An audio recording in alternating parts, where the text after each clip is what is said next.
नमस्कार दोस्तों, बहुत ही बवाल और धमाल मचाने वाला दबंग खेसारी लाल यादव जी का मूवी रंग दे बसंती एकदम बवाल और खतरनाक मूवी आ रहा है, जो कि 7 जून का आ रहा है। बवाल धमाल मचाते हुए दबंग खेसारी लाल यादव जी शेर वाला रोल में नजर आ रहे हैं, जो कि आप देखिएगा तो एकदम बवाल और धमाल मचा कर रख देने वाला मूवी है, जो कि 7 जून की नज़दीकी सिनेमा घरों में रिलीज हो रहा है।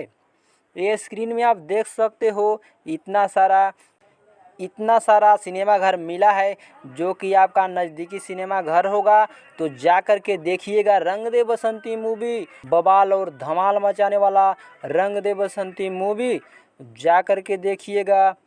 दबंग खेसारी लाल यादव कम से कम 20 से 30 अलग अलग रोल में नज़र आने वाले हैं, जो कि आप पोस्टर में देख सकते हो। बवाल धमाल अलग अलग लुक में नज़र आ रहे हैं, तो जा कर के देखिएगा बवाल धमाल मूवी रंग दे बसंती 7 जून को अपना नज़दीकी सिनेमा घर में। अगर वीडियो अच्छा लगा तो चैनल को सब्सक्राइब कीजिए।